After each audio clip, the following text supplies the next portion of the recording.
When we're too afraid to step out in faith, we rob God of the glory that belongs to Him. I'm not taking anything from God because of what He's done for me. And so every time an opportunity comes to step out in faith, if it's speaking, I'm terrified to speak. I don't like speaking. I want to throw batting practice and hit fungo. I want to cut wood. I don't want to be in positions where I'm uncomfortable. But God continues to provide opportunities where I am uncomfortable, where I do have to step out in faith and trust Him. And I want to keep doing that because of what He continues to do in moments like this. In the middle of a turbulent professional baseball career, the Holy Spirit visited Sam Marsonek. It happened on a November afternoon in 2005 on a rickety baseball field in the Dominican Republic. The former first-round pick and promising major league pitcher didn't know it, but he was about to embark on a new journey he could never have imagined. He and his wife, Kristen, now own a ministry known as Baseball Country in rural Greene County, Alabama, where players of all levels from all over the world come to develop their spirit as much as their game. Today, from his kitchen table, Sam shares his amazing story of freedom.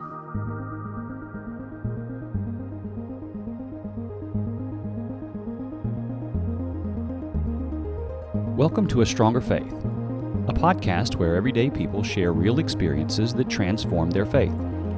I'm your host, Stacy McCants, and we pray that God uses this conversation to move you in your pursuit of a stronger faith. Today, Sam Marsonek shares how God brought him from darkness to freedom and some powerful but challenging spiritual truths he's come to know. Sam Marsonek, thanks for inviting me out here to your house. This is the first time I've had a chance to go to somebody else's place, but I'm in the middle of baseball country, and we got fields to the left and fields to the right and dining halls behind us, and I'm in your kitchen at the table, and I'm very thankful to be here. So I'm glad. I appreciate you inviting me out. No, thanks for taking the time, and look forward to sharing what God's done and is doing out here. Well, I've done some research, and we came out here with my son, oldest son, plays on a baseball team that I help coach. It's a little travel team, and we've been out here a couple of times and have participated. So it's not my first time out here, and I don't think it's my first time to meet you, even though you were pretty busy the times or two that I've been out here. But this ministry has grown quite a bit, and I didn't know much about you beforehand. We got mutual friends, and he told me a lot more about your background, which really interested us in having this conversation. But you're not just a guy who decided to get involved in a baseball camp. I mean, you were drafted highly. You were a first-round draft pick back in the mid-'90s. Tell some of the backstory of who you really are, where you came from. Yeah. So I grew up in a town called Lutz, north of Tampa. I grew up playing baseball. Loved the game. Looking back, I know I loved it more than anything else. We didn't grow up in church, really. Our background was Catholic, so we went some growing up, but not a lot. My God and what I really worshiped and what consumed me was baseball.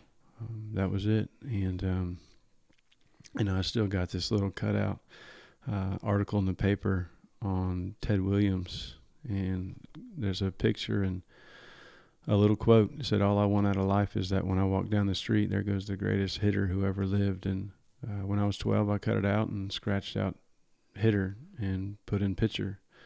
And it wasn't like a far-fetched dream. It was like I knew in my heart I was going to be the best. And as crazy as that might sound.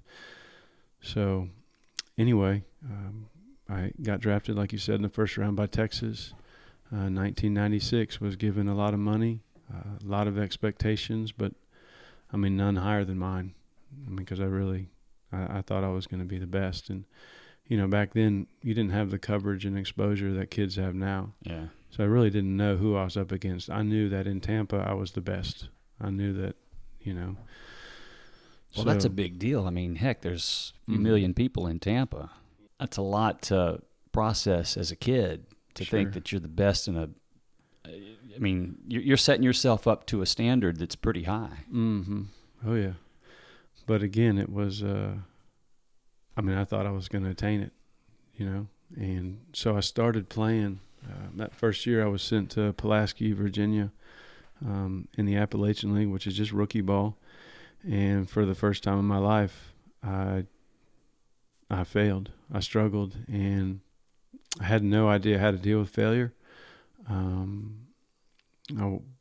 hadn't gone through it yet. And, I quickly learned one way, and that was through alcohol.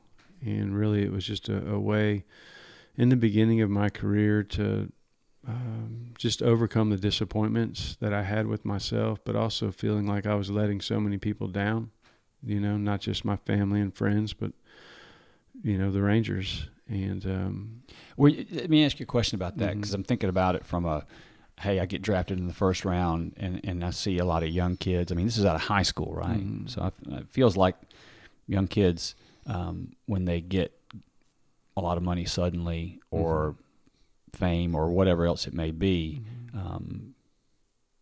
maybe they're not putting the work in they once did before, and over celebrate or whatever. Were you still putting the work in? Do you feel like you were busting your tail to still be the best pitcher, and you were working out, and you were eating right, and you were doing all the things, and still had failure? Or was it as a consequence of not doing the work as you did before? I mean, it was definitely a mixture of both. I mean, looking back, I know now what it takes to be elite. As a 17, 18-year-old kid, I had no clue what it took to be elite, and we didn't have the resources that kids have now. We didn't have access to all this information. I mean, our workload was just running and long toss. Yeah. And, I did that. I did it well. But for me, it was more pressure. It was more, I just felt so much of a burden. So I never really got to compete with freedom for a long, really at all, till the very end of my career. But I was just burdened by results and what other people thought. And of course, not living up to my own expectation. So yeah, I think that had more of a role in why I struggled throughout my career, as opposed to the work off the field. Really? So alcohol got introduced, I'm just assuming, just through being on your own at 18, 19, whatever it was, and probably not a lot of, I don't know if did you have much support on how to manage a thing like that, or was you kind of on your own there? And no, when I started playing, I kind of disconnected from my family, and I when you're not gonna call home and tell them good stuff and it's all bad, and we didn't have cell phones, obviously. It was pay phones, and if you stopped to eat, there was 25 guys trying to hit the payphone. Yeah. So I rarely called home, and I definitely never shared with anyone the struggle that I was going through that time. I took that all on myself. Pro ball is not a place to express feelings with a bunch of other guys. And going to coaches, that was also not an option, because you don't want to let them in knowing that you're struggling like that, mentally. And that's how the alcohol kind of just took control of everything. And, it started off as a way to just ease some of the pains that I was going through.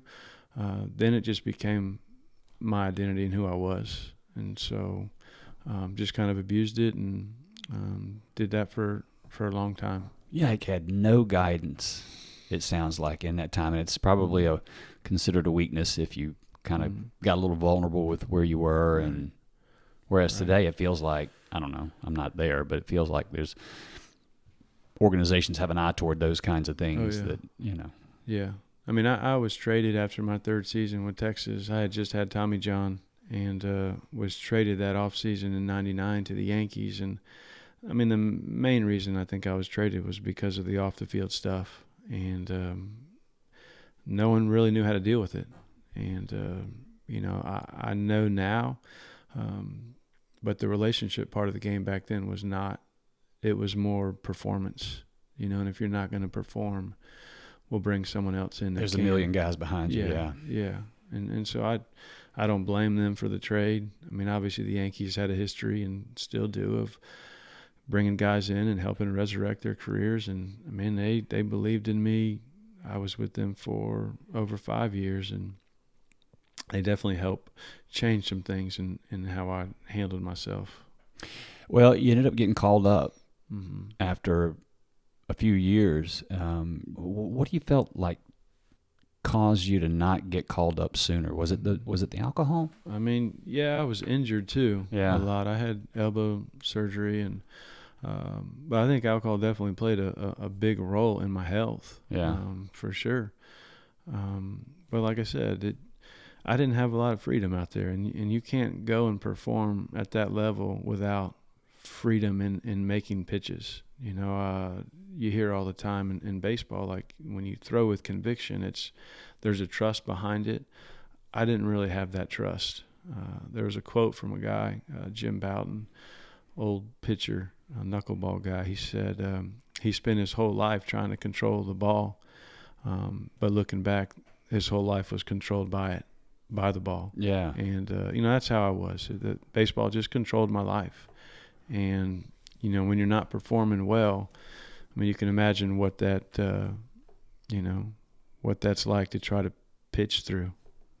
It's probably like you're a little bit handcuffed, I would think. Mm-hmm. So you got called up, and this was July of, what was that? 2004. 2004? Yep, I was 25, about to be 26. I was in Scranton, pitching for Columbus, our AAA team, and it was my second year in AAA. After the game, was called into the office, and I mean, at first I thought I was getting traded. I didn't think I had a chance to go up to the big leagues at that time, and I'll never forget the scene. Obviously, it was a big day. It was my 9th season. A lot had transpired from the time I started till then. I mean, not just injuries, but a lot of off-the-field incidences, DUIs, and just bad stuff that had happened. So to come into that situation where our pitching coordinator, Billy Connors, was there. Of course, our coaches, Bucky Dent, Neil Allen, Frank Howard. Anyway, some of those guys I had come up through the minor league system with, and they said, pack your bags, you're going to New York. And it was really, really emotional.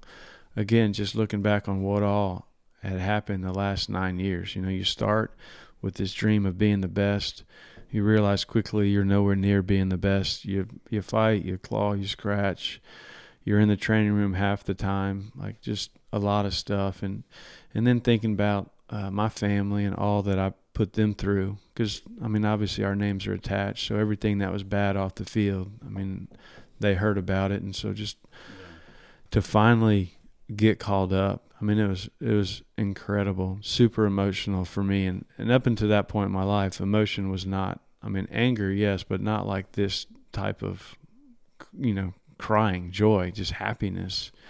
And anyway, I called home, and I just remember trying to tell my mom I got called up. Well, I was crying so much it sounded like I got cut up, which is not like that crazy of a story to hear from me at that time. And I mean, she's crying, worried that what happened to you. Like, no, Ma, I got called up to the big leagues. So anyway, the next day I was in New York. My family and friends came up. I had 6 of my buddies come up with my family, and I got into New York around 10:30 at LaGuardia, and I had the driver take me straight to the stadium. I mean, it was a night game, but I just wanted to hurry up and get there. Yeah, Yankee Stadium. Yankee Stadium. Are you kidding me? Yeah. It's every kid's dream. I get there. I'm obviously the first player coach there, and I mean, it was just awesome. I walked the stadium, Monument Park, got on the. I mean, it was neat, and I think Joe Torre was one of the first to get there, and I walk into his office. I mean, I shake his hand, and he's just, I'll never forget what he said. He said, "Man, if you can just throw strikes, you're gonna be here for a long time." And that was a relief because I mean, I can throw strikes, and then Mariano got there. This is kind of funny. He got there a little bit later, and he said, "Oh, Sammy, you finally here to take my job." And Mariano, of course, pitched for 10 more years. Yeah. But it was really special. So I ended up debuting two days later on the 11th of July, 2004. It was a Sunday afternoon, 55,000 people there. Awesome. We were winning against Tampa. It was a close game, 7-3, 6-3 at the time, and it was getting late. I was a closer in AAA, but obviously not closing now. I was just going to finish games that were not save situations. Well, it had got into the 8th inning or bottom of the 7th. We scored a bunch of runs, so it became non-save situation. And the phone rings with 2 outs, and it's like, you got the next hitter. And, I just remember kind of going numb. I'm feeling that right now. I can't imagine that feeling. Oh, yeah. So you got the next hitter. I jumped up real quick, threw a couple balls off the mound. You ready? Oh, yeah, I'm ready. Like, I've been ready for all my life for this. And Afraid the first pitch is like going to sail over the backstop. Well, my first 3 pitches were all balls, so I started off 3-0. And anyway, got the guy to pop up and got out of the inning. Came out for the 9th, finished the game, no runs. So awesome, awesome afternoon. And the next day was the All-Star break, and of course I went home for the break. So that's when everything started to change. Oh, man. What happened there?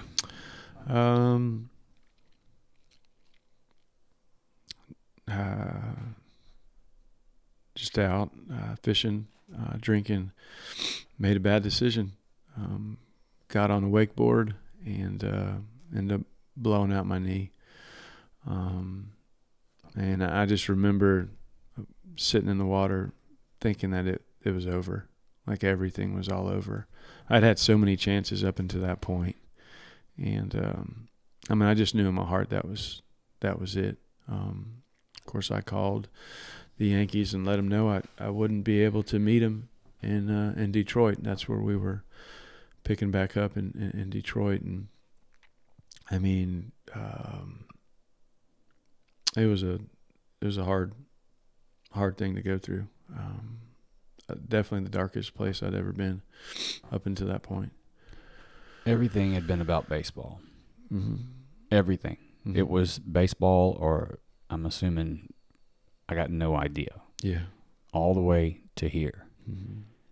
You go 9 years working your way through injury, through the demons that came with lack of success, battling alcohol, to get finally a break, and a big one at that, to Yankee Stadium. You get in there and you get through the game and don't give up any runs, and you are set to return and maybe never go back. Mm-hmm. And this happens. I can see that being total devastation for a guy in that spot. Now, you came to know Christ down the line, not too terribly much later, and then sitting in this kitchen right now, we can see maybe some providential things that had to happen to get you to where you needed to be from an eternal perspective. But in the moment, that's got to be the end of a lot of things. Yeah. That are real important in life. Right. Where were you there? That's the thing that until you until something that you love more than life itself is taken, you don't really understand. And this story may sound silly to some people because, hey, you got to pursue something, you got to fulfill a dream and, get over it. Well, you don't understand like where I was at that time. From the time I was 12 years old, this was my life. This was my purpose. This was all that I cared about. I did not care about anything else. And when it's about to be taken, I mean, things got really hard. So for a few weeks after I started rehabbing my knee, and I kind of got past it, not past the brokenness of it, but just past okay, it's time to pick yourself back up and go. You got to get back. And I mean, I did everything I could to hurry up and get healthy. I went to spring training, big league spring training with the Yankees that next season. And I knew right away I was in an unfavorable situation just because of what I did. And I didn't pitch at all that spring. I was at every game just backing up in case someone didn't make it out of an inning. So the whole spring I didn't pitch. And, I mean, I knew that it was on purpose. And not that I blame them one bit. I'm thankful that I got the opportunity. But I was sent down to AAA to start the season, and I mean, I struggled worse than I have ever struggled my whole career. And really that whole season it was just awful. I was completely lost.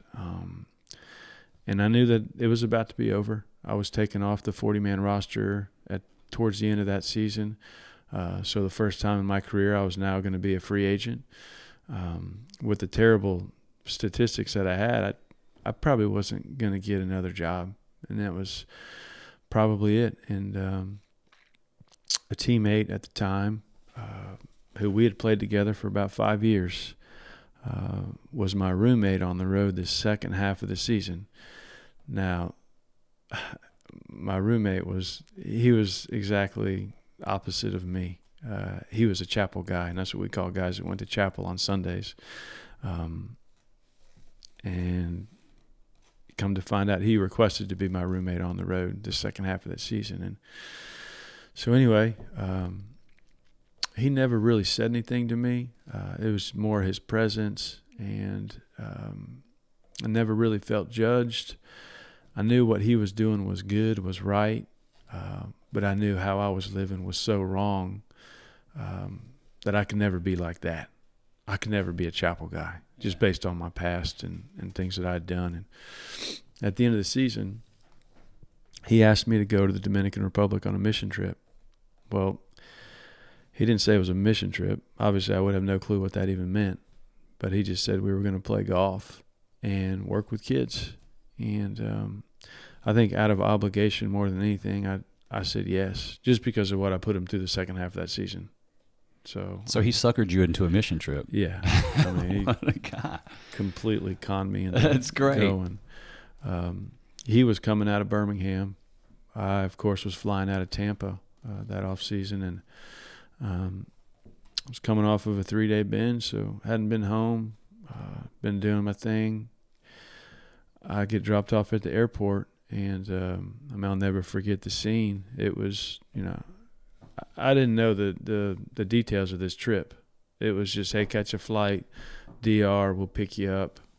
Okay, we'll do some camps and play golf. Well, I get to the airport. It's, 5:30 that morning, and there's a group of men on the other side of the terminal. It's, no one else is in the airport really. It's just us. And one of the guys walks over, and I had noticed the guys, one, there's a bunch of men, but two, they were hugging each other, just weird stuff that I'm like, I don't know what's going on with that group, but I'm glad, I'm not in the mix. Well, one of them walks over and, of course, asks right away, are you Sam?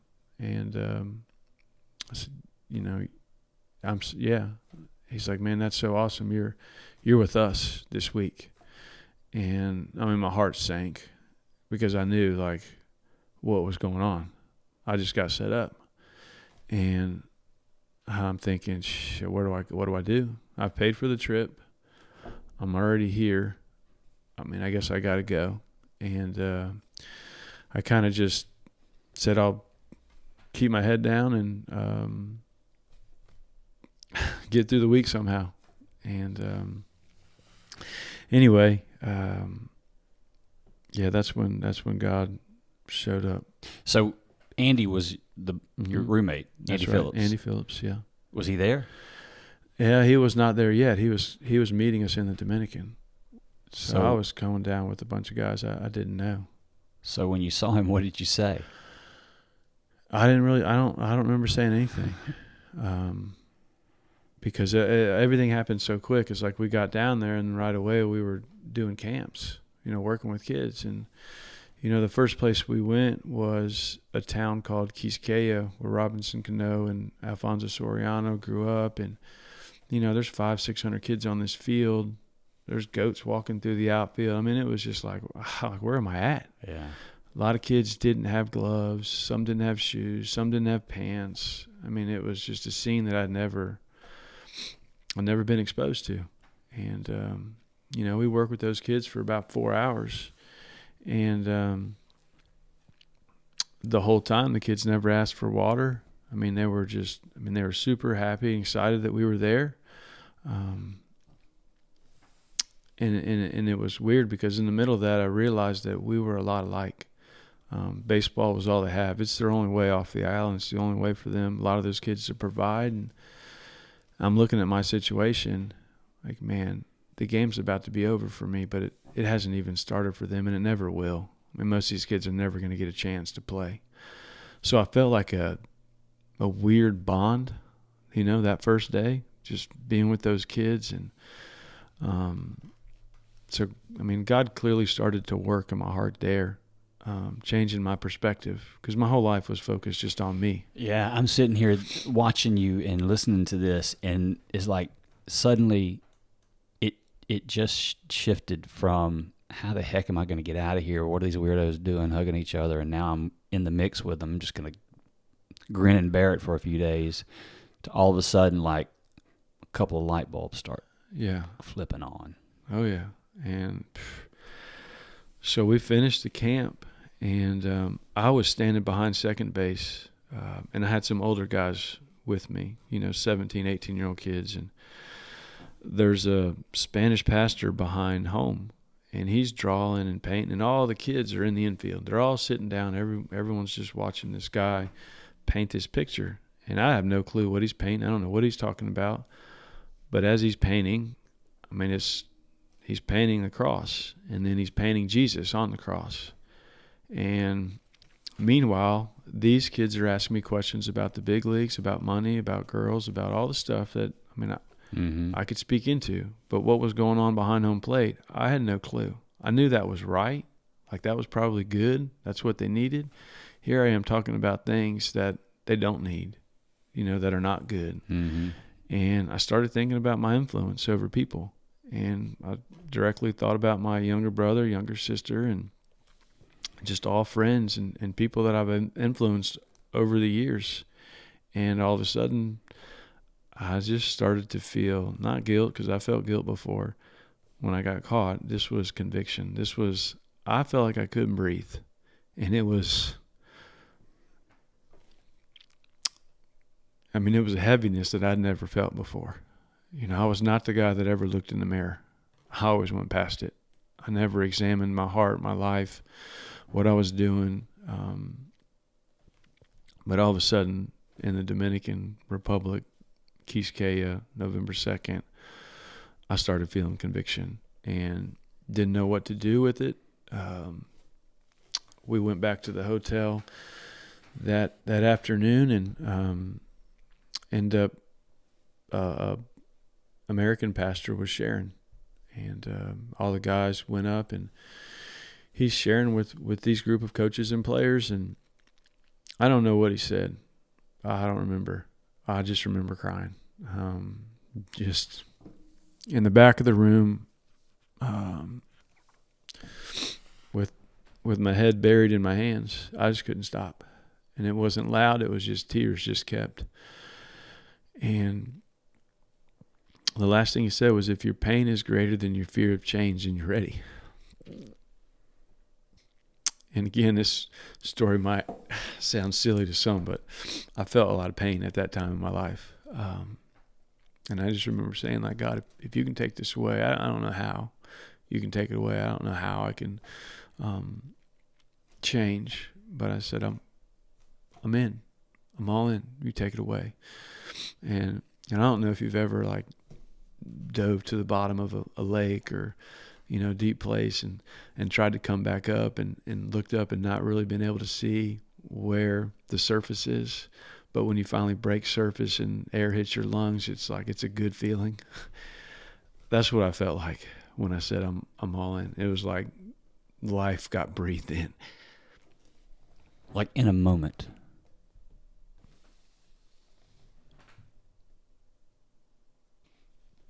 Yeah, in a moment. Yeah, everything changed. So you were watching these kids and some conviction began to hit. And by that evening, that's when a lot of these things were taking place. Mm-hmm. So this thing had begun to press on you and press on you. Right. And when you got into this situation, it got so severe, you physically are telling me that you physically felt like you could not breathe. Yeah. And so what you're saying is you on your own then said some of your first words to God. It almost sounds like, I don't know if I'm putting words in your mouth there or not, but with this kind of conviction, and ask him, basically acknowledged that you couldn't be God anymore. Right. And if he could take it. Yeah. And all of a sudden, that lack of breath turned into freedom.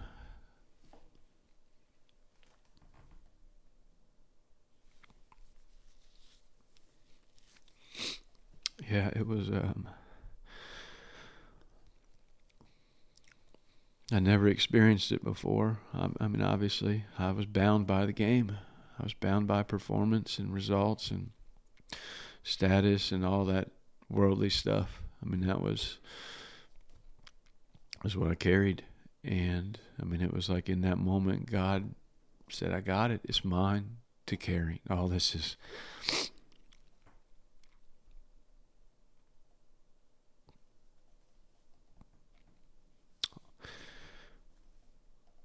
all the guilt, all the shame,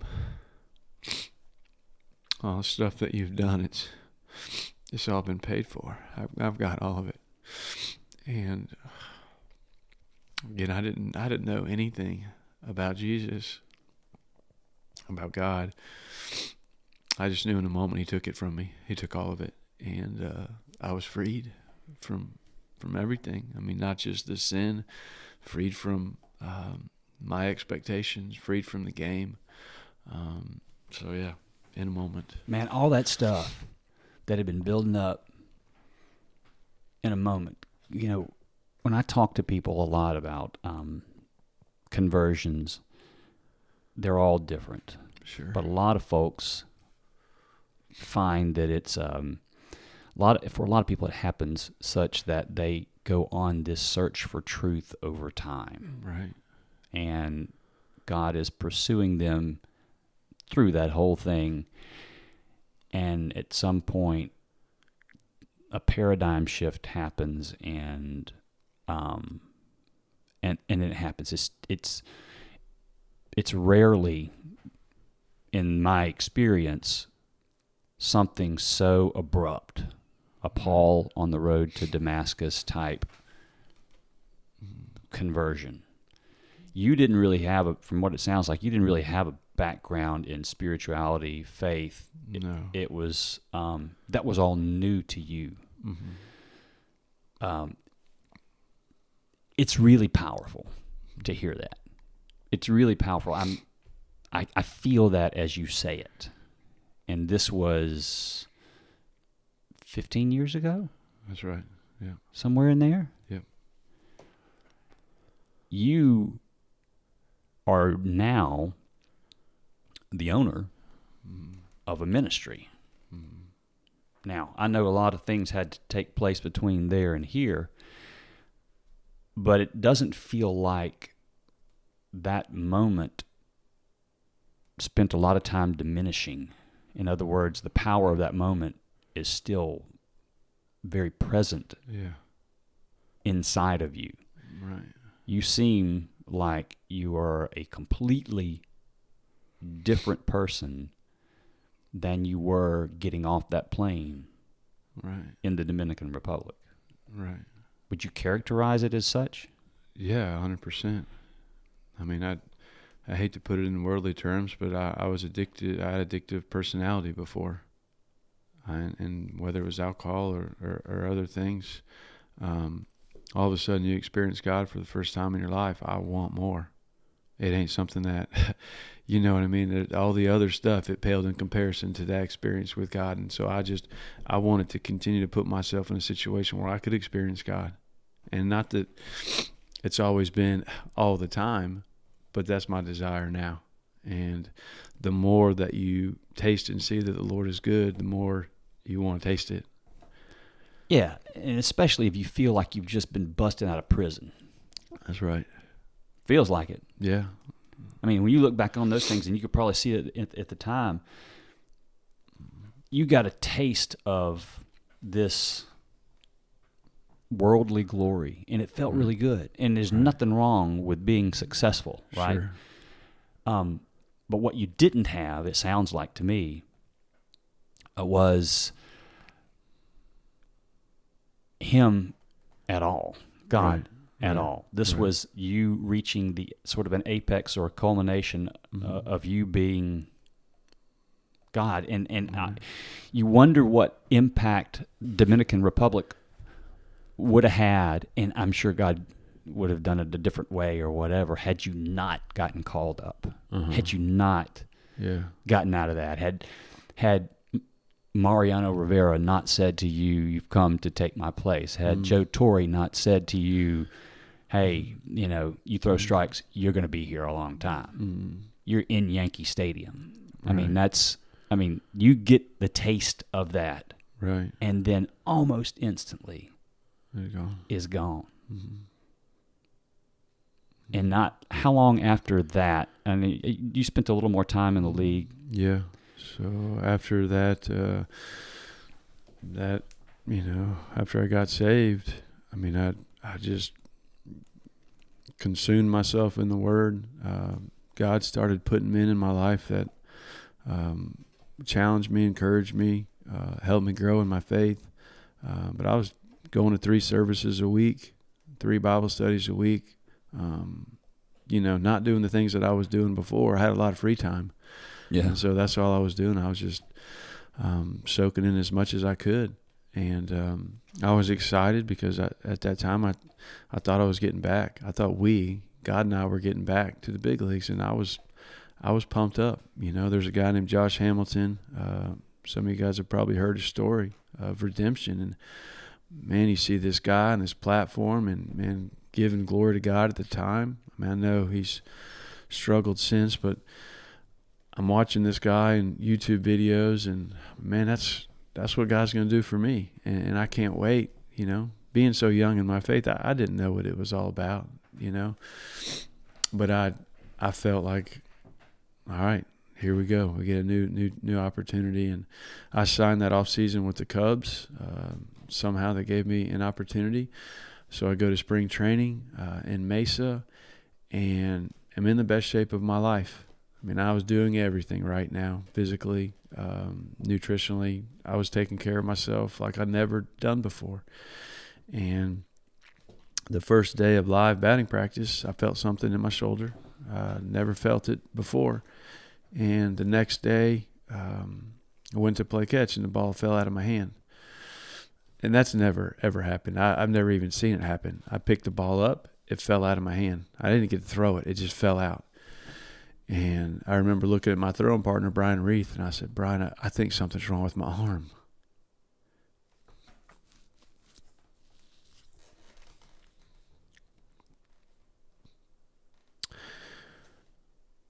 I mean, up until that point, I had given God everything.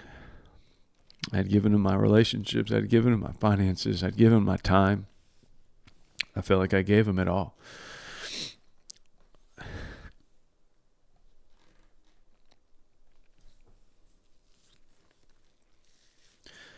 About 2 months later, I'm in my hotel room, and my agent calls and he said, "Hey, I talked to the GM, and I talked to the Cubs, and they think you should retire. You're not going to be able to come back." And I just remember crying, of course. And I was in the book of James at the time, and I don't know why I was there. I mean, God knew why I was there.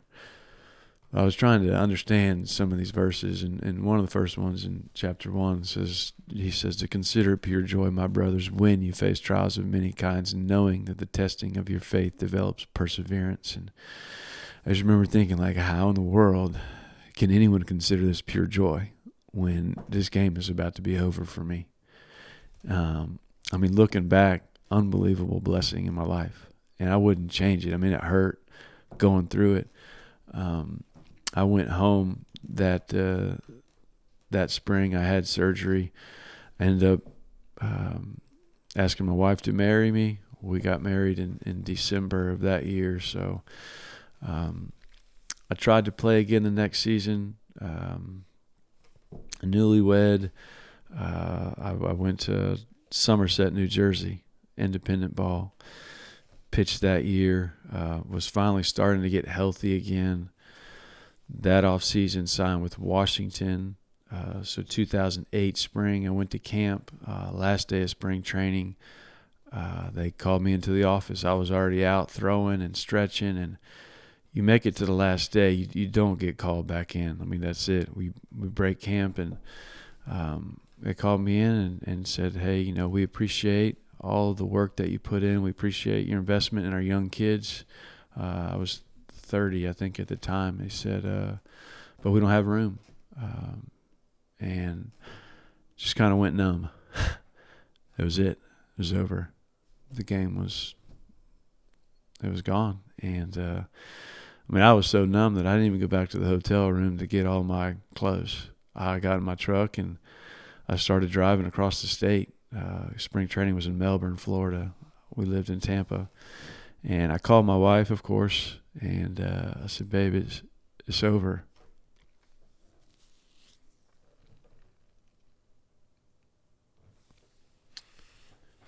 Kind of a scary time. You're 30. There's no plan B. I had no idea what I'm going to do next. My wife was in medical school. I think she was on her second year of medical school. But I had just started coaching. I started working with a high school team that off season. I called her and I said, "Babe, for whatever reason, I feel like I need to go to practice. Like, I feel these kids need to see, like, God's plans and yours are not always the same, and it's okay. Like, He's got better plans for you." And anyway, I showed up to practice, and long story short, we made it to the state finals that season. We ended up losing 8-6 to a team out of Jacksonville. We had bases loaded, 2 outs.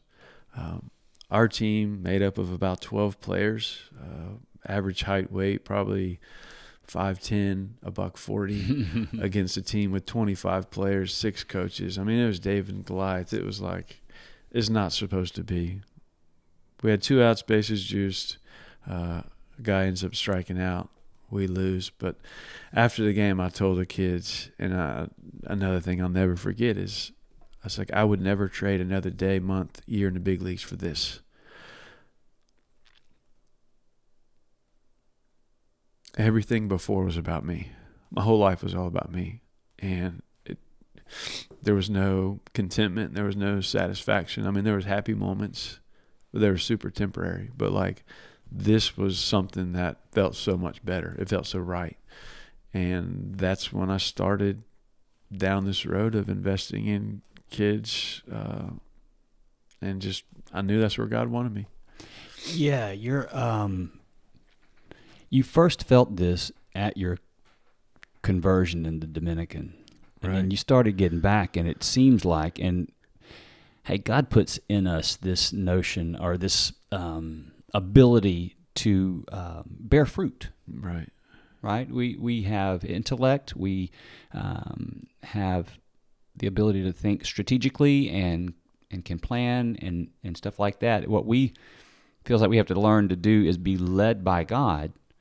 But it would make sense to me that after your conversion, that you put the work back in, and the whole Josh Hamilton story where you know, it would make for a great story, wouldn't it, if like you dipped down way low here and then sprung back up to make it back to the top? Wouldn't that be a great story? And Sure. I can see that in somebody's head going into these things and into back into ball and getting called back for the by the Cubs and all these things that are like seeming to add up to this success the way you always wanted it, only to get like reminded or almost, I don't know, it feels like cut down from that to get to a place where you are like, it's not about me. Yeah. My purpose is more about pouring in to others. Right. Man, what a road to get from me to others. It seems like. Yeah. Did you stay there once you got out of baseball? Yeah. So I started coaching in high school. That was 2008, and I coached there until 2011, I believe, 2012, and anyway, it was crazy because I knew that I wanted to do it somehow full time. I'd also bought an automotive shop. I had a couple of shops going at that time, but knew that that's not where God wanted me. In the automotive business, I had a heart and a passion for coaching and for ministry, and I couldn't do them both. So trying to balance automotive stuff with baseball was beginning to be too much. My wife was now practicing. We had 3 kids, and it was just, there was a lot going on. But I knew, like in my heart, that God wanted me in ministry full time, and somehow using the game to do that. And so I started down the road to try to secure land to build a facility.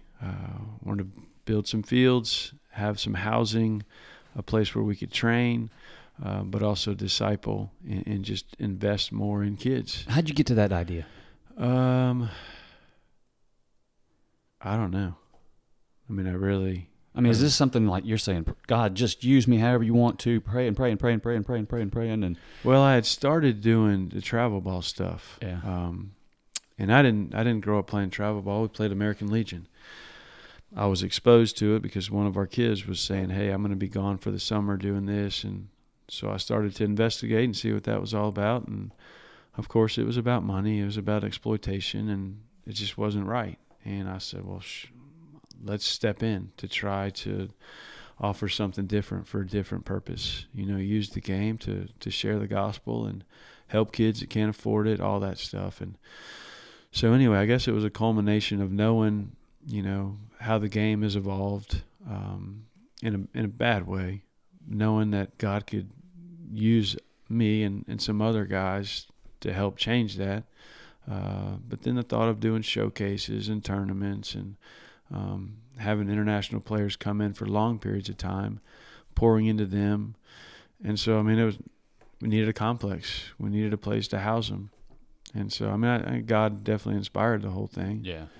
It wasn't like I'm not smart enough to come up with this stuff. Yeah. All the stuff is all from Him. And so anyway, the first one, about 6 months into the process, we go to sign contracts, and this was the first one we did. It was going to be a long-term lease, 30-year lease agreement. Go to sign, and they said, "Hey, everything looks great, but we want more money." And in the very beginning, it was very clear this was all kingdom-minded. This was not about money. If it's about money, it's going to change the direction of the ministry. I don't want it to be about money at all. So that deal fell through. Shortly after, we had another opportunity. This one was a lease with an option to purchase, about the same amount of time, 6 months, and get to sign contracts, and the exact same thing happened. It looks like there's going to be more money brought in here. We want more guaranteed per month. Of course, crushed, walked away. Well, another door opens up, and I'm thinking, okay, this one's no doubt gonna work. And about 12 months later,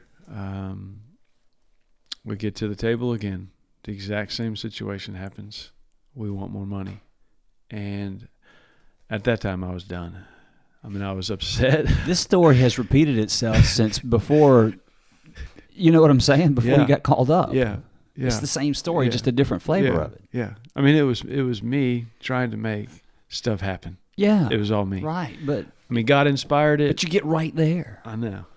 It was crazy. And this one left me crushed, because I'd spent a lot of time and money into this project. We had everything from conceptual site plans done, EPA testing. We put together a board. We put together a video. We did all this stuff. I did it. I did all this stuff. And when the attorney said we want more money, I mean, at first I just assumed God wanted me somewhere else, not in ministry. I didn't understand, because I felt in my heart that's where he wanted me. But what he wanted me in a place of dependency on him and not on me. That is a major, major spiritual insight. So you hear people talking, and this is a kind of a churchy word and that sort of thing, surrender, right? Yeah. And where's the control and who's in control? And is this where you got to the understanding of what that level or that part of faith is? I mean, I definitely think it was a milestone for me in my walk, to let go. And I mean, really, it wasn't but a week later I got a phone call, and it was a guy asking if we would pray about moving to baseball country and running the ministry. And honestly, I hung up the phone. I didn't say goodbye. I was really upset. This person had a lot of opportunities to do things for us in Tampa, but never really helped. And he calls and asks me to move my family, 10 hours from home. It didn't make a whole lot of sense. A week later, I brought it up to my wife and said, hey, I don't really know what could come of this, and this is going to probably sound crazy to you, because, we're from Tampa. Now we have 3 girls, grandparents, the whole thing. She's practicing now. Like, the thought of moving, selling, it made no sense. And anyway, after the initial shock wore off, I remember her just saying, like, if this is where God wants us, then we don't have a choice. I'm like, did you just say that? She said that. She said that. So anyway, I called him back and said, hey, I guess we'll pray about it. They still had the Score International still had to purchase baseball country from the Burns family, who owned it and started it in 1995. So this was the very beginning phases of even talking about purchasing this place and us moving. But a week goes by, and my wife, Kristen, and I both got to a place where if God provides, if he makes a way, we'll do it.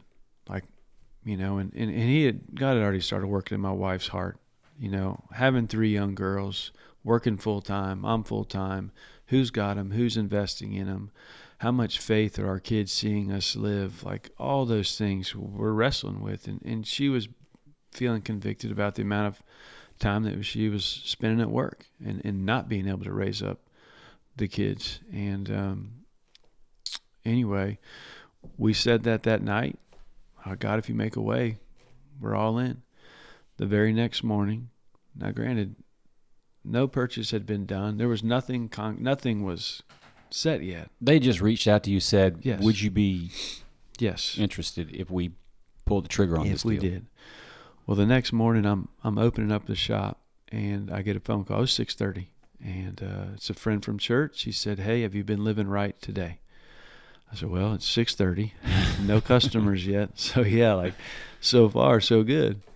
I said, "What's going on?" He's like, "Well, someone left you a check at church." We planted a church a few years prior, so this is not like this big church. It's a small church plant, whatever. No one knew we were praying about this. So when he called, I figured this was a check for the summer ball stuff. You know, we have to raise money in the summertime to cover our costs. He said, "No, this one's for a little bit more than that." I said, "Well, you know, how much?" He said, "Well, this one's anonymous and unrestricted for $100,000. And I mean, my heart obviously stopped beating. I called Kristen, and You prayed the night before the next day, that if God could provide a way that you would go. we both knew the night before that if God made a way, like we agreed. If he did it, because, you know, for me, I mean, you don't know me. I'm sure there's a lot of pride involved. I think there's some conviction. Asking for help for me is really hard. You know, I feel like I'm capable of working, and I may not provide the way some people want to be provided for, but I can work, you know, and at the time, I thought ministry was all about asking for money, and I don't want to ask for money. Yeah. I want to tell people what God's doing, but I don't want to have to ask for money. I mean, again, pride, conviction, I don't really know. I think there's a balance somewhere in there. But when he called and said, "Hey, it's $100,000, there's our answer." And of course, about 4 or 5 months later, SCORE closes. They purchase the place, and we move up August 6, 2016. I want to go back just a second to something that I think non-believers certainly will have a hard time and do have a hard time with, but I find that believers have probably a harder time with this. And that is the idea of like really trusting God. I think we map out our road to success and we pray for God to bless us in that pursuit. It happens often, and when things don't go our way, it's real upsetting. And when things go outside of the plan, people can get, believers, in some pretty dark places. You had this same pattern happen repeatedly. Yeah. Much of it before your conversion to Christianity, and some afterwards as well, where you do all this work and you have this vision and you've got this plan and it makes sense and things falling into place and just it blows up. How would you say, how did you get to this place? And I guess it seems like God just put you there, where you had no choice but to actually let go. Right. You couldn't solve it. All your efforts to solve it, all your efforts for success, you could do everything right and not get the success. Right. You know what I'm saying? Sure. It's this whole idea of we have the capacity to plan and think and have a vision as to what, even when it's kingdom work, Right. of what it should look like. But we have to get to a place where we're willing to follow. We're willing to be led rather than lead the whole time. Right. Was it here that you got to that point? Was it the third time in Tampa and it gets pulled out from under you? And then is that when you got to that point of understanding this notion of stop trying to Right. control and do and just and just follow. Yeah. I mean, That's a hard thing for Christians. Right. And hear me, it's not me. Like, on my own, in my flesh, I'm going to try to do everything to make it work. And whether that was baseball, which I tried to do it all on my own after I got saved, and God said, no, like, I want you here. Trying to start our own ministry back in Tampa. It was like you said, it was me planning it all out, mapping everything. It all made perfect sense. And then, oh God, by the way, would you bless it? Would you take care of it? As opposed to, God, I'm just going to continue to take one step at a time. I'm going to wait for you to provide.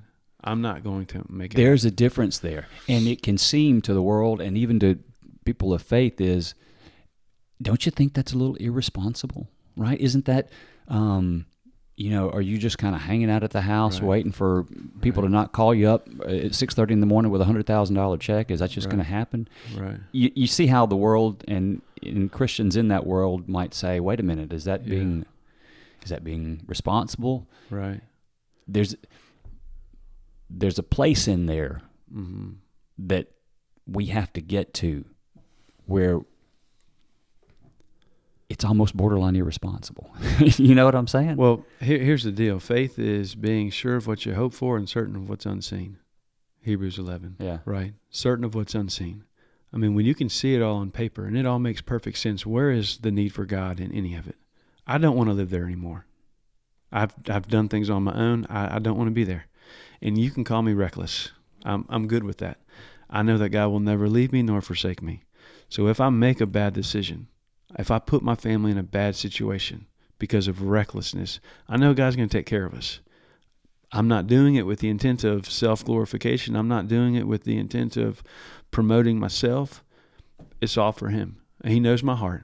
And so even if I do make a mistake and I step out in a bad spot, He's going to take care of me. But what is not going to happen in my life, I'm not going to not step out because I'm afraid He's not going to provide. I read a book early in my walk. I don't read a whole lot of books outside of the Word. Mark Batterson, In a Pit with a Lion on a Snowy Day. And there's a quote in there. He says, when we're too afraid to step out in faith, we rob God of the glory that belongs to Him.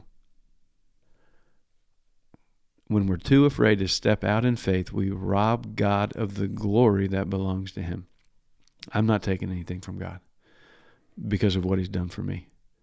And so every time an opportunity comes to step out in faith, if it's speaking, I'm terrified to speak. I don't like speaking. I want to throw batting practice and hit fungo.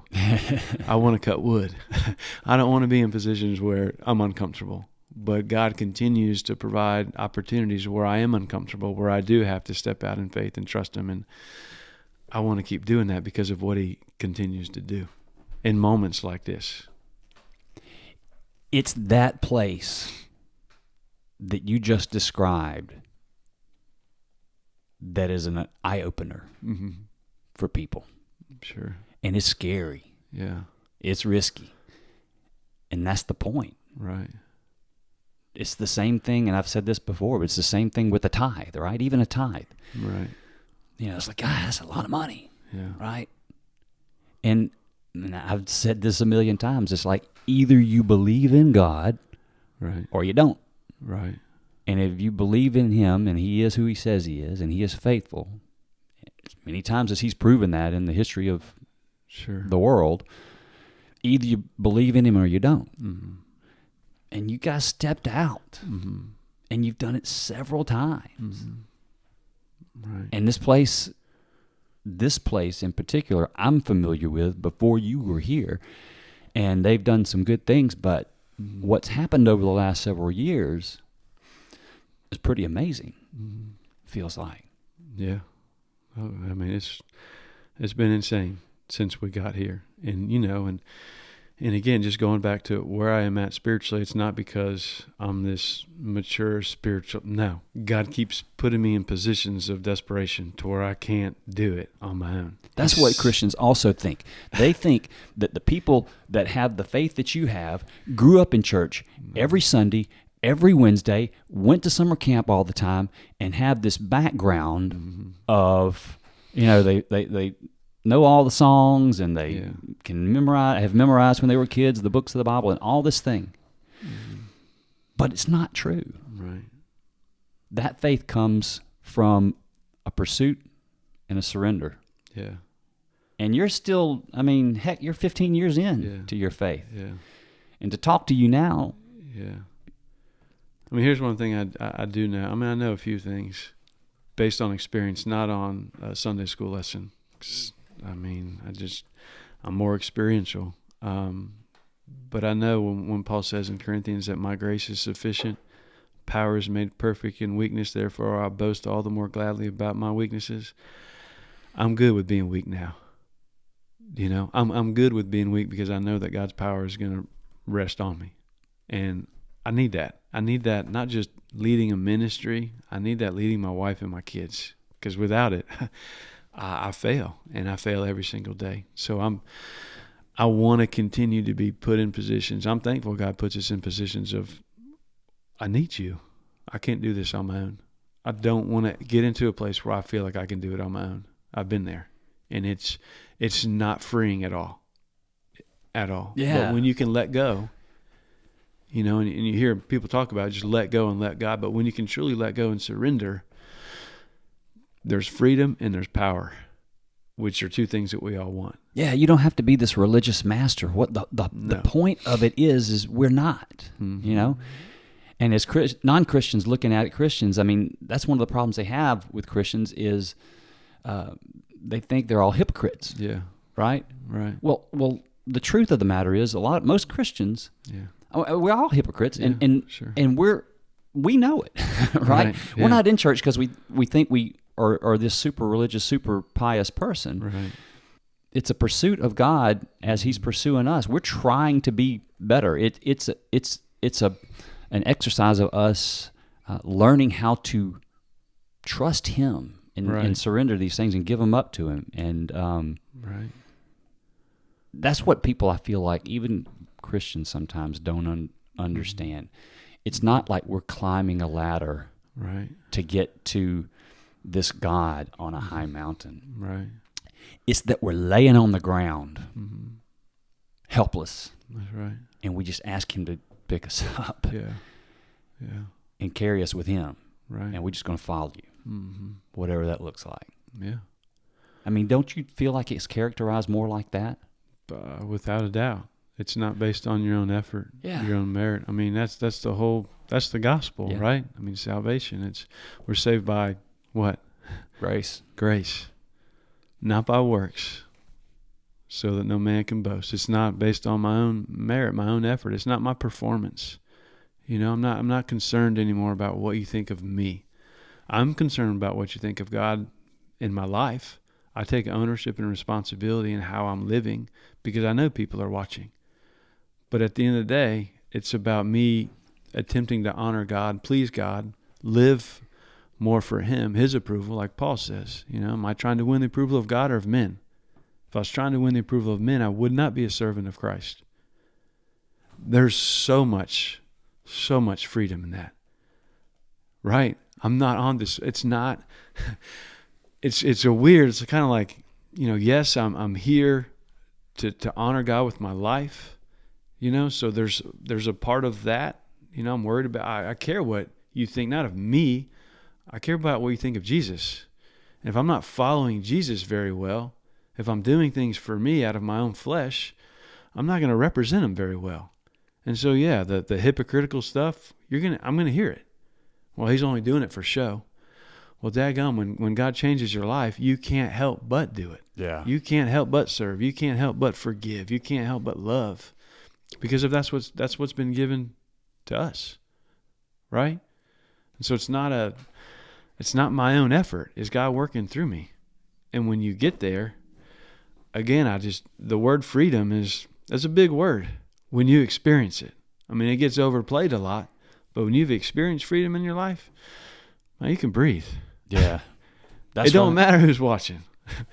Yeah. Freedom, peace. Right. It's this peace that's transcends passes all understanding. That's right. We've said that a few times, but for folks that don't understand that, I think a guy like you can say, I'm just telling you, Mm-hmm. I know how I was, Yeah. and I know how I am. Yeah. And it wasn't my own doing. Right. When I tried to do it, Yeah. I spiraled into the Sure. places that you just Yeah. only God can get you out of. Right. And He flat out did. Right. And Yeah. you can see it. How do you feel like your faith has evolved? I mean, I'm Mm-hmm. clearly hearing a guy that is being led Mm-hmm. now versus Mm-hmm. who's taken Mm-hmm. control of a lot of things. How do you feel like your faith has evolved? Mm-hmm. I don't know. That's a tough question. I mean, it. I think it started out as very performance driven, trying to win like God's favor. You know, I was told some things early on that were not right, but also because of my background, performance is a big deal. Yeah. And so felt like I had to do all these things for God, you know, because of what He'd done for me. And not that that's a bad thing, but I was doing a lot of stuff from that background. Like I had to perform for God. I had to earn God's favor. And it was exhausting because it was like it was never enough. I had to do more. I had to do more. I had to do more. And man, it was just, there was no freedom in that. Then you get into this. I mean, I was in a place where it was more like I had to do all these things now. And so, and there's a book, and I know I told you I don't read a lot of books. This is the second one now. There's only a few books that really You'll like get us the reputation changed. now. But a guy named Sky Jothani, the book is called With, and it talks about like these 4 different postures that we have as Christians. And one is like life over God, to where you can pray your way to make God be who you want Him to be. You can create the blessings based on what you do, how you give, how you serve. You know, you can almost manipulate God. You know, just a lot of control. Life under God was about, you know, God is this ruler and forcing you to do all these things, and it's more legalism, you know, which I got there after the initial part of me trying to perform. I felt like, dadgum, it's just too much. You know, every day people are watching. I have to please God. I felt under, you know, this iron fist, and that was burdensome. But the other posture is with, and it goes back to like, you're just doing life with God. You know, you're taking one step at a time. I don't really know how it's going to happen, God, but I'm going to trust you. And so when you get to a place of, hey, man, do I go left or right? Do we move here? Do we move there? Do I take this job or do I take that job? You know, all these decisions that can paralyze us because we're afraid to make the wrong decision. When you're doing life with God and you want to go left, man, you just go left. You're not worried about like, hey, does this make a whole lot of sense? No, I want to go left right here, you know? And it's going to be all right. Yeah. One way or the other, it's going to be okay. God's going to take care of you. And again, it's just like there's so much freedom in that. So, I mean, I have a tendency to go back to all these postures without a doubt. I mean, that's why God says His graces or His mercies are new every day, right? Every day that we have to get back on our face and die to our flesh. I mean, it's not like you get to a certain point and all that stuff is gone. You cross the finish line. Yeah. No. Yeah. So with that, what does your sort of spiritual walk look like on a daily basis? Mm-hmm. I mean, you know, for us, we're not punching clocks, you know. We try to get up 5:30, spend time with the Lord, individually, my wife and I. How so? Prayer? Scripture? Prayer, reading, just meditating on His Word. I'm not very bright. It takes me a long time to understand verses. So I may sit on a small passage for a week. I don't go very far with it. I just try to stay there and let God speak to me that way. Obviously, where we are, we're pretty disconnected. There's not a ton of distractions. So as I'm working around the property, I get to be in prayer all the time. I know that's a lot harder for some people because their job is just super tense and there's a lot of stuff going on. Well, here, I can pray continually pretty easily when I'm cutting grass or, you know, taking care of an infield. But then I have opportunities to talk about Jesus all the time, whether it's neighbors, friends. We were talking about this the other day with our board, as God just continues to open up so many doors. But they're not just doors for me. I mean, if you or anyone else would just slow down and look around, there's opportunity everywhere to serve, to love, to give, to invest. The problem is we're so focused on an agenda, a task, you just don't have time to look around, but God's put us in a position where the pace is a lot slower. We're not in Tampa. We're in Greene County. Yeah. You know what I mean? So I get to be in his presence a whole lot more than I would if I was 9 to 5, and so I'm thankful, super thankful that God's got us here. I don't want this to come across the wrong way, but when you start to think about what we're pursuing, in our own personal lives, what are we pursuing in a career? And for me, baseball was pursuing. I wanted to be in that position of influence. It was more about me as I played the game. I'm sure there's people listening right now that are pursuing a career. What's it really for, though? What are you really trying to pursue? I mean, because most people are trying to provide for their family, right? Start to examine and evaluate, like, what are you trying to provide? Because if the stuff is more important than the spiritual inheritance, we probably have an issue. We're probably spending a whole lot more time pursuing things of the world as opposed to pursuing things of him. How much is enough? Because if it's not provision that you're working for your family, you're trying to become financially free, right? And so we're spending 30, 40 years of our lives to gain freedom at 65. For what? To retire? To retire and do what? To golf and fish and hunt and hang out with grandkids? Well, the bad part about it is you just wasted 40 years of investing in your children. The spiritual inheritance may or may not be there. Your investment was in the bank, right? And I get that you need money, but how much money do you need? Those are serious questions that if you really examined your life and what you're pursuing, this is all temporary. You know what I mean? And there's no go back and invest in your kids again. And that's where we were 4 years ago. Like, you have a decision to make. Take a 70, 80% pay cut or invest in your family. And God just brought us to a place where the money's not, like, keep it. I've seen what money can do. Like, I don't want to be, I don't trust myself with that stuff. You know what I'm saying? So I don't know. I just look at the church in America, and it's consumed with stuff. You have no time to invest, and you can talk about something like discipleship. Who really gets to disciple other people? An hour once a week. Is that truly discipleship? I mean, you look at how Jesus did discipleship and how we're doing discipleship, there's a disconnect.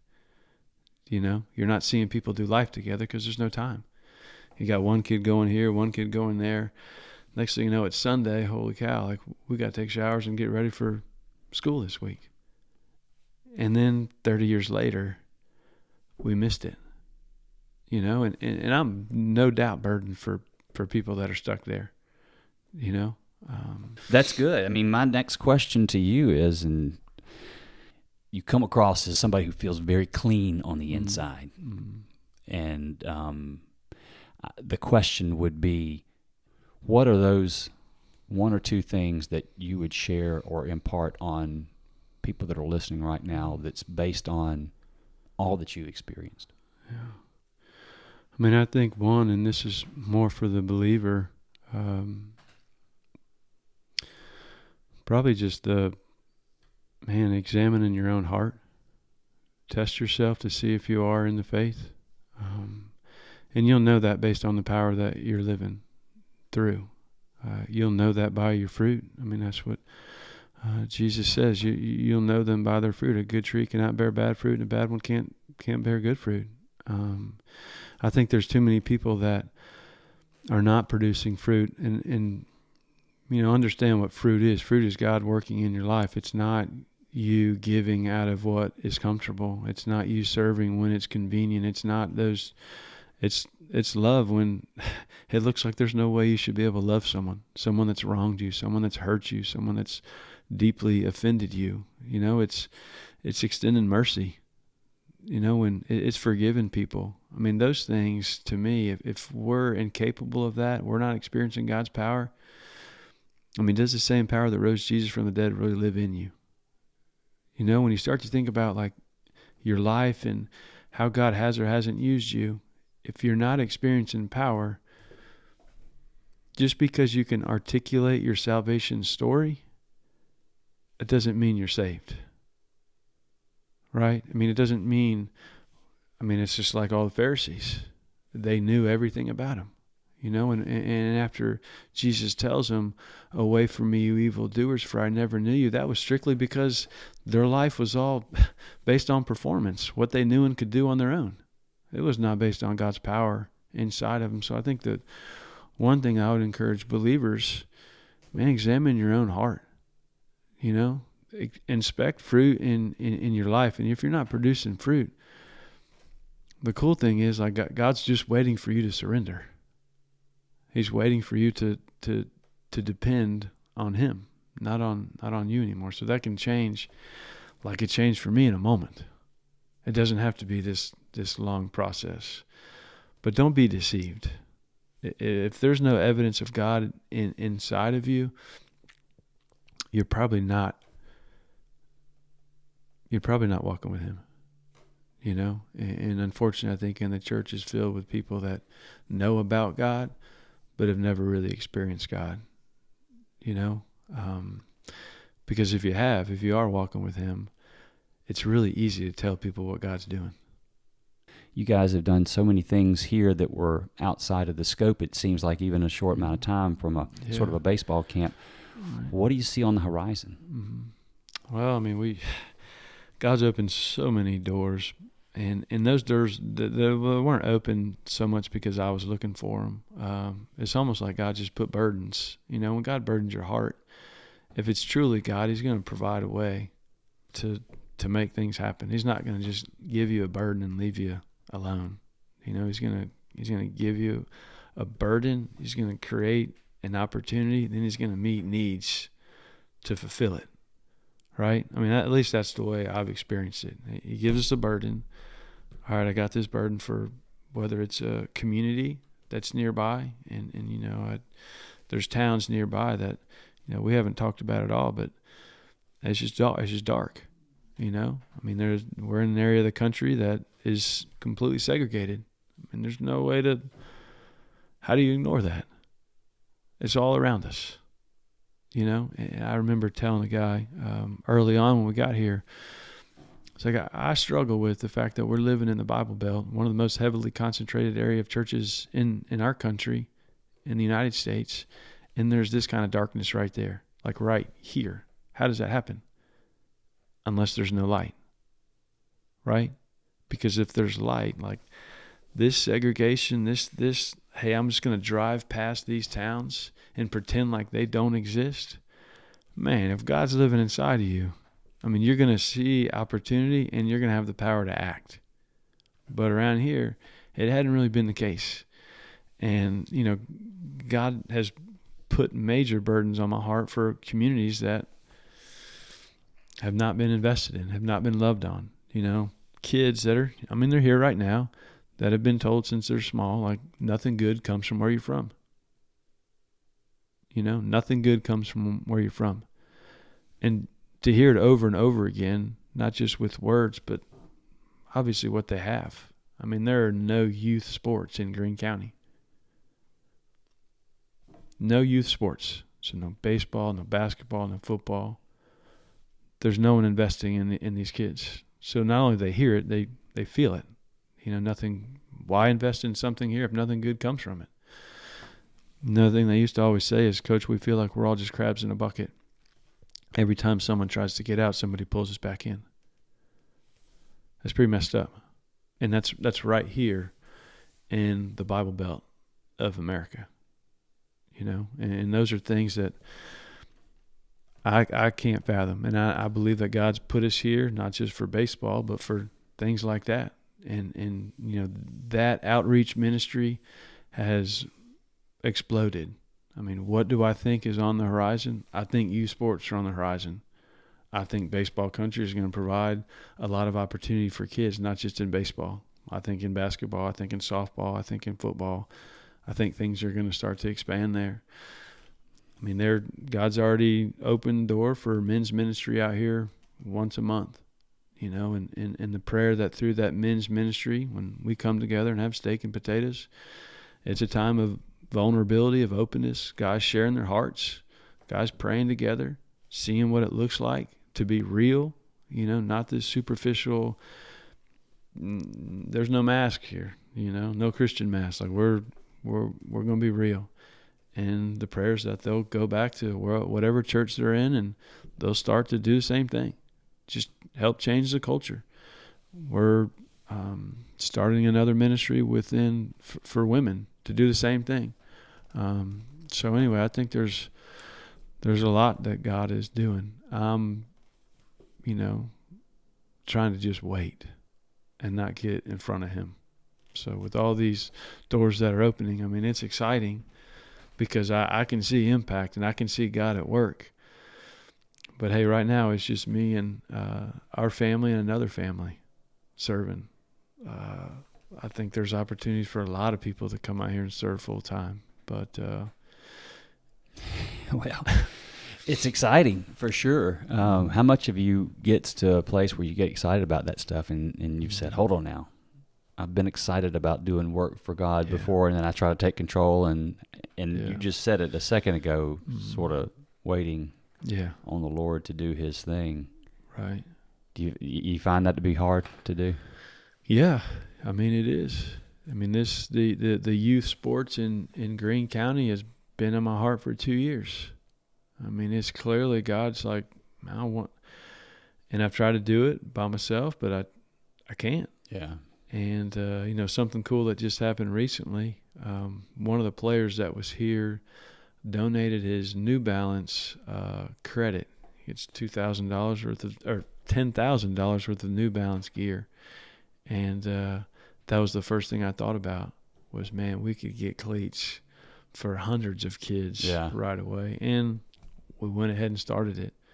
So, like, you know, again, when God puts a desire in your heart, a burden there, I mean, he's going to meet the needs, you know, and I think that's what he's doing. I just don't know when it's going to start. I'm praying that it'll start this spring with baseball and softball, but he's got to provide coaches. So we're just waiting on him to do the next thing.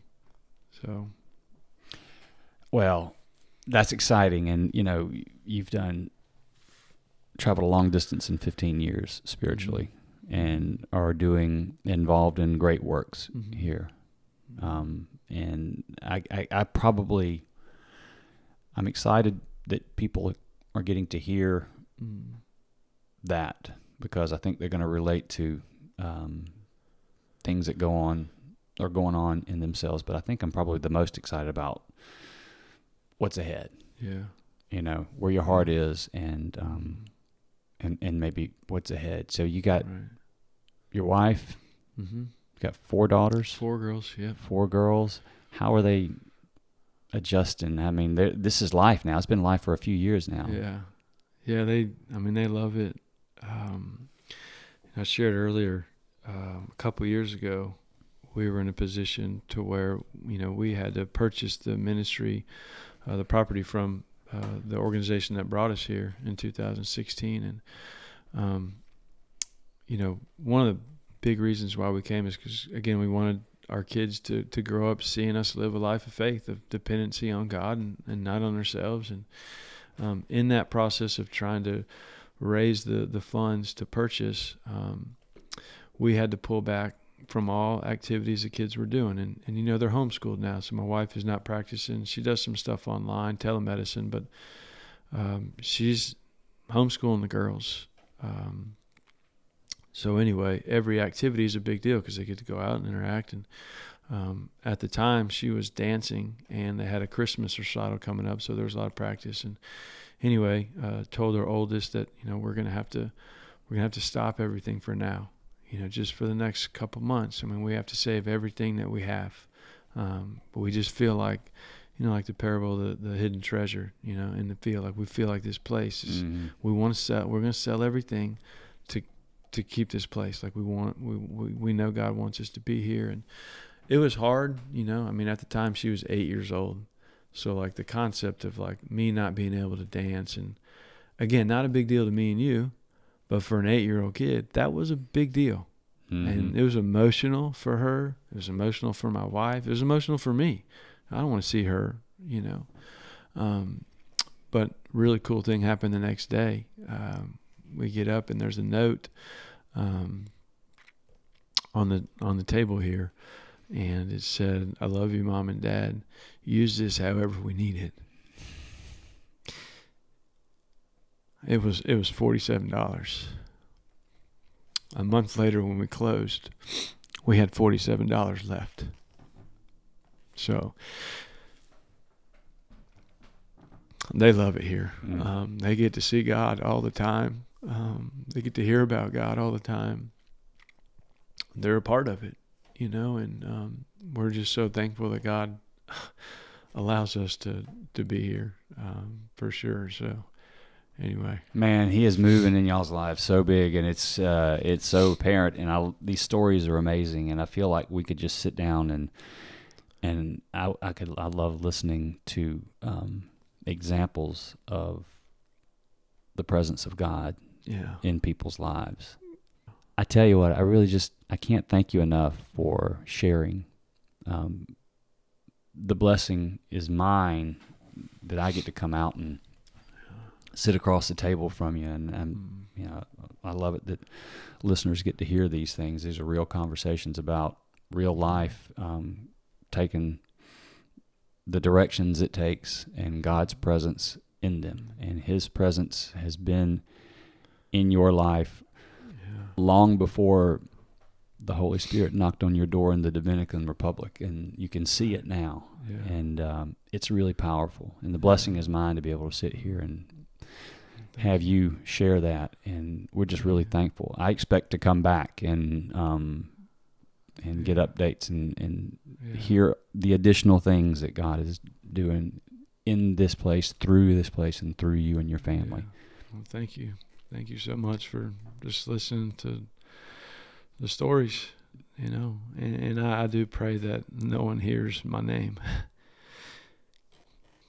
That's the last thing I want. It's all, and I don't say that just falsely or in attempted to be humble, but it's all God. I mean, without Him, I know what I've done. I know who I am. So this wouldn't be here if it wasn't all for Him. So I just pray that people hear that, don't hear a person. Just the power of God and some messed up, broke down, washed up pitcher's life. So anyway, thank you for your time. He is clearly in this place. Thank you, Sam. I'm looking forward to coming back. All right, Stacey. Thank you. Sam lives his life by faith. I think a lot of us Christians claim to live by faith, but Sam, through much experience, is doing it in a way that should be an example to us all. I don't know how God may have spoken to you, but I left that conversation with a Holy Spirit-inspired desire to step out in faith when I believe God may be calling me to do so. I'd be surprised if every one of us listening doesn't have a situation right now where we feel God is calling us to step out in faith. Let's pray for ears to hear those calls and a faith strong enough to follow. Thank you for being with us today on A Stronger Faith. If you feel like God may be calling you to share your own faith experiences so that others may be drawn closer to Him, email us at connect@astrongerfaith.com or visit astrongerfaith.com to connect with us there. Until next time, I pray for peace and a stronger faith for you and those you love.